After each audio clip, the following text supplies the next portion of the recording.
इस चर्चा में 3 प्रश्नों पर बात करेंगे संक्षिप्त में। तो हमने बात की थी कि मांसाहार नहीं करना चाहिए, हमें हिंसा है उसमें, जीवों का शोषण नहीं करना चाहिए। तो उस पर कमेंट आया था कि हमारे घर में मक्खी मच्छर मकड़ी भी होते हैं, चींटियां भी होती हैं, उनको भी तो हम मार देते हैं, फिर हमें क्या करना चाहिए। तो देखो, एक बात ध्यान रखो, एक होता है हमारे होने के कारण किसी का मर जाना, किसी को नुकसान पहुंचना, और एक होता है जानते बूझते मारना। तो जितने भी जीव हैं संसार में, कहीं ना कहीं हर जीव जीना तो चाहता है, जैसे दूसरा जीव जीना चाहता है वैसे आप जीना चाहते हैं। तो मान लो मैं चल रहा हूँ और मेरे पैर के सामने बहुत सारी चींटियाँ रेंग रही हैं, कीड़े मकोड़े रेंग रहे हैं और मुझे दिख गए हैं, तो मुझे उस पर पैर नहीं रखना चाहिए। लेकिन मुझे पता ही नहीं और मेरा पैर उन पर चला जाता है, तो उसका तो मैं कुछ नहीं कर सकता ना। तो इसको उसी प्रकार लो कि तुम जानते बूझते मत करो, लेकिन जब हम सफाई करते हैं उसमें तो आ ही जाते होंगे वो, तो उनको आराम से एक तरफ कर दो।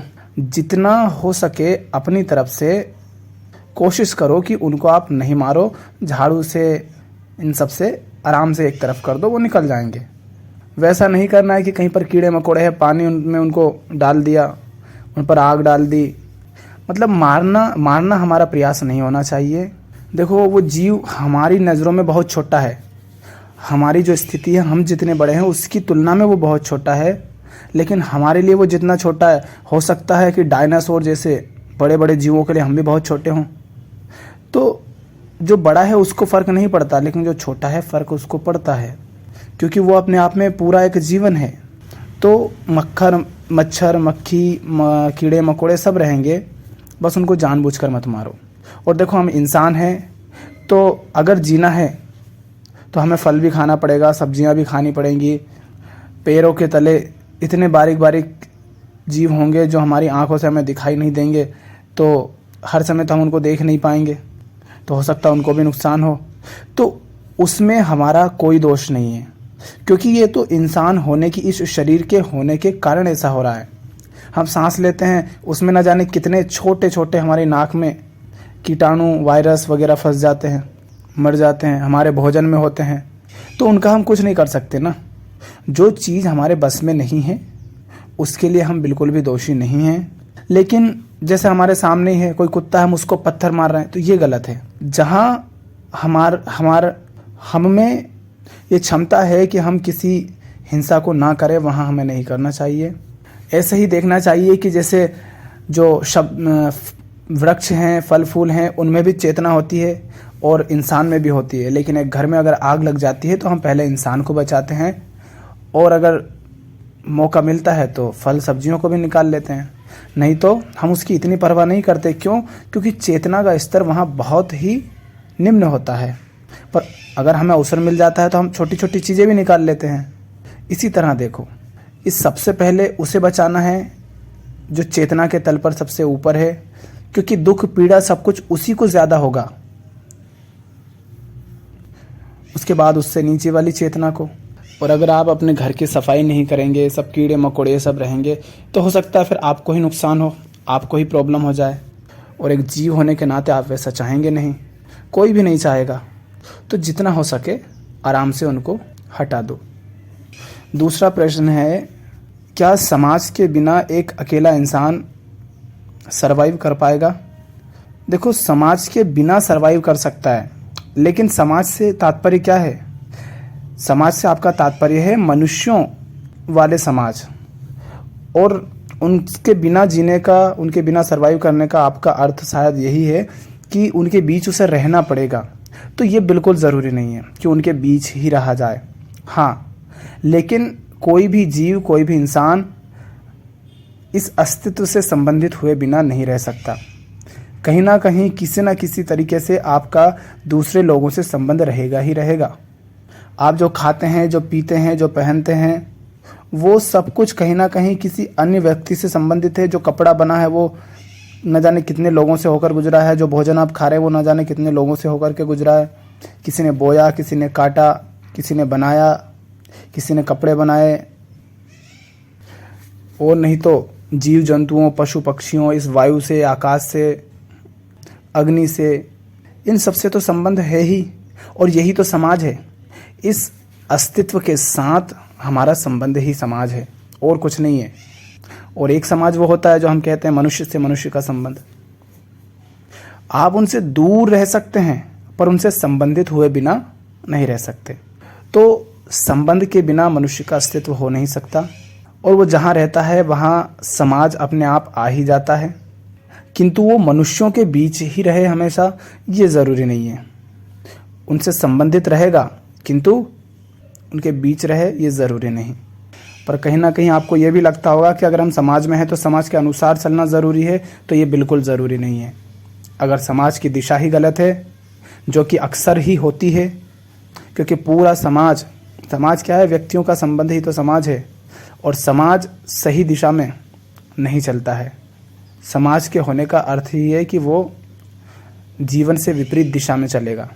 तो उन्हीं के साथ चलना, उसी दिशा में चलना बिल्कुल ज़रूरी नहीं है। आप अपनी दिशा चुन सकते हैं।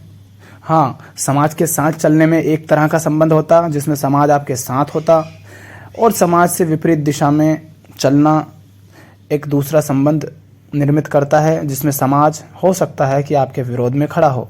तो संबंध तो आपका चाहे पक्ष में हो या विपक्ष में होता तो है, या तो आपके साथ होता है या आपके खिलाफ होता है, पर संबंध तो होता है। तीसरा प्रश्न है कि मान लीजिए मैंने अपना घर 2 साल पहले बनाया, वो तो मुझे अभी भी दिख रहा है, वो मेरी स्मृति में नहीं है। ऐसा नहीं है। आपको कैसे पता कि वो घर आपका है? आपने बनाया इसीलिए आप कह रहे हैं ना। और आपकी स्मृति अगर मिटा दी जाए तो आपको रास्ता भी नहीं पता होगा उस घर का कि कहाँ है वो रास्ता, वो घर। आप अपने रिश्तेदारों को, माता पिता, भाई बहन, पड़ोसियों, सबको भूल जाएंगे अगर स्मृति ना हो तो ये सारी चीज़ें तो स्मृति के कारण ही याद हैं, और इसमें कोई समस्या नहीं। ये तो संसार है। संसार में जो कुछ भी क्रियाकलाप है उनमें तो स्मृति का होना ज़रूरी है। अगर स्मृति नहीं होगी तो आप मोबाइल कैसे चलाएंगे? स्मृति नहीं होगी तो आप कंप्यूटर, लैपटॉप कैसे चलाएंगे? कोई काम कैसे करेंगे? आप कहीं निकल गए हैं तो घर वापस कैसे आएंगे?